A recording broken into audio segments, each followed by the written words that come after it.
మీరు న్యాయ పోరాటం చేయాల్సి ఉంటుంది రేపటి నుంచి ఆయన సతీమణిగా. మరి లీగల్గా ఏమైనా మళ్ళీ కోర్టును అప్రోచ్ అయ్యే అవకాశం ఉంటుందా? I don't know, sir. Depending upon the advice of the team, we will proceed, sir. So అంటే మీరు ఎక్స్పెక్ట్ చేశారండి తెలుగుదేశం ప్రభుత్వం వచ్చిన తర్వాత ఆయన అరెస్ట్ చేస్తారంటూ విపరీతమైన ప్రచారం జరుగుతుంది గత కొద్ది రోజులుగా. మీతో ఎప్పుడైనా వంశీ గారు డిస్కస్ చేశారా దీని గురించి? డిస్కస్ అంటే చేస్తాం సార్, చేస్తారని మాకు తెలుసు, కానీ ఎప్పుడో ఒకప్పుడు అని. We are all we know that sir, తెలుసు. ఎందుకంటే వాళ్ళు వచ్చినప్పటి నుంచి అదే కదా చెప్తున్నారు, రెడ్ బుక్ అని, రెడ్ ఫైల్ అని. They are doing all those things. వాళ్ళు ఏదో ఒక దాంట్లో అరెస్ట్ చేయాలని. ఇప్పుడు ఇన్ని కేసెస్ పెట్టారు సార్, దీని ముందు ఎన్ని కేసెస్ పెట్టినా మేము బెయిల్ తెచ్చుకున్నాం. ఇప్పటి వరకు ఎఫ్ఐఆర్ రాయనప్పుడు అది ఎంత ఫాల్స్ అని తెలుస్తుంది మనకి.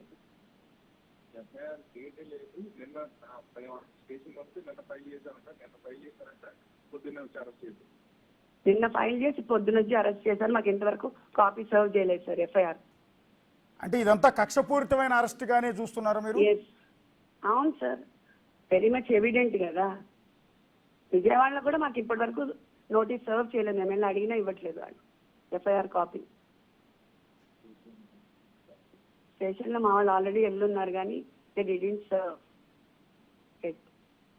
అంటే తెలుగుదేశం పార్టీ శ్రేణులకు వల్లభనేని వంశీ గారంటే ఒక విపరీతమైన ద్వేషం కూడా కనిపిస్తుంది. గతంలో 2 సార్లు ఆ పార్టీ తరఫున ఆయన ఎమ్మెల్యేగా గెలిచారు, ఒకసారి ఎంపీగా కూడా పోటీ చేసి ఓడిపోయారు. అలాంటి పార్టీ అధినేతని నారా లోకేష్ని లేకపోతే ఇంకొకరిని ఆయన దూషించారు అన్న ఆ కోపం, ద్వేషం టీడీపీ కార్యకర్తల్లో, వాళ్ళు పెట్టే పోస్టుల్లో, వాళ్ళు చేసే కామెంట్స్లో చాలా క్లియర్గా కనిపిస్తోంది.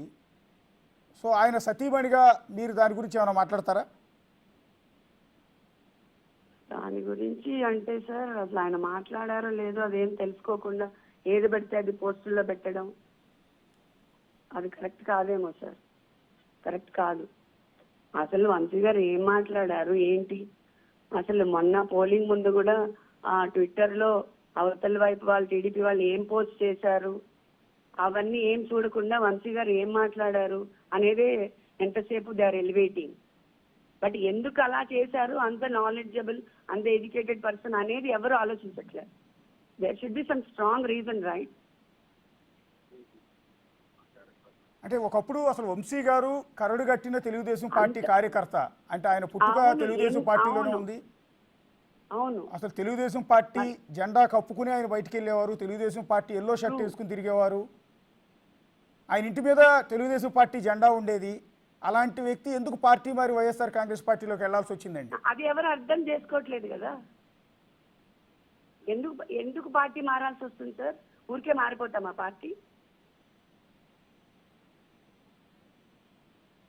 సార్ అవన్నీ చూసుకుని అప్పుడు చెయ్యాలి, అప్పుడు మాట్లాడాలి. కానీ ఏమీ తెలుసుకోకుండా క్యారెక్టర్ అసాసినేషన్ చేసేయటం, ఎలా అంటే అలా మాట్లాడేయడం, సోషల్ మీడియా ఉంది కదా అని ఎలా అంటే అలా ప్రచారాలు చేస్తే ఎట్లా కుదురుతుంది సార్? మొదలు పెట్టింది వాళ్ళు సార్. అంటే ఇది సందర్భం కాదు, దానికి కౌంటర్ వంశీ గారు ఇచ్చారు. అసలు మొదలేదో మీరు తెలుసుకోవాలి.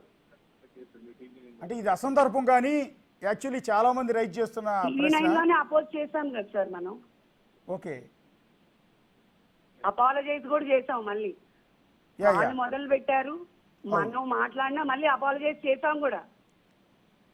Okay, we apologise.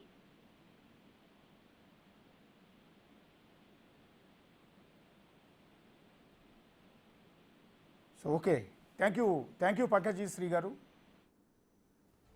అది ఖండిస్తూ ఉన్నారు అరెస్ట్ని వల్లభనేని వంశీ సతీమణి పంకజశ్రీ గారు.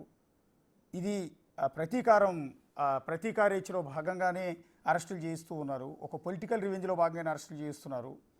వల్లభనేని వంశీ గతంలో తనని ఆ పార్టీ వాళ్ళు దూషించారు కాబట్టి ఆ సందర్భంలో కౌంటర్ ఇచ్చే ప్రక్రియలో తాను కూడా మాట్లాడాల్సి వచ్చింది. అయినా కూడా తాను మాట్లాడిన వ్యాఖ్యల్ని మాత్రమే రన్ చేశారు, అతన్నే దోషిగా చూపించే ప్రయత్నం చేశారు. ఆ తర్వాత అదే అంశానికి సంబంధించి తాను గతంలో ఏవైతే ఆరోపణలు చేశానో ఆ ఆరోపణలకు సంబంధించి మీడియా సాక్షిగానే క్షమాపణలు కూడా చెప్పినా కూడా ఇప్పుడు ఈ విధంగా అరెస్ట్ చేయడం కరెక్ట్ కాదు అనేది వల్లభనేని వంశీ సతీమణి పంకజశ్రీ గారు ఇస్తున్న వివరణ కనిపిస్తుంది. ప్రస్తుతం అయితే వల్లభనేని వంశీని హైదరాబాదు మైహోం భుజాలో ఆయన నివాసం నుంచి అరెస్ట్ చేసి విజయవాడకి తరలిస్తూ ఉన్నారు. విజయవాడ పడమట పోలీస్ స్టేషన్లో ఈ కేసు నమోదైంది. పర్టికులర్గా సత్యవర్ధన్, ఇక్కడ మనం డిస్కస్ చేయాల్సింది ఏంటంటే సత్యవర్ధన్ అనే కంప్యూటర్ ఆపరేటర్ ఇచ్చి పెట్టిన కేసు ఆధారంగా వల్లభనేని వంశీని అరెస్ట్ చేసినట్టుగా వాళ్ళ ఇంట్లో ఇచ్చిన నోటీసును బట్టి తెలుస్తోంది. ఈ సత్యవర్ధన్ ఎవరు అంటే గన్నవరం తెలుగుదేశం పార్టీ ఆఫీసులో కంప్యూటర్ ఆపరేటర్గా పనిచేస్తున్న ఒక యువకుడు. ఆ రోజు ఎప్పుడైతే కొన్నేళ్ల క్రితం గన్నవరం తెలుగుదేశం పార్టీ ఆఫీసు పైన దాడి చేసి ఆ పార్టీ ఆఫీసులో వాహనాలను తగలబెట్టి ధ్వంసం చేసిన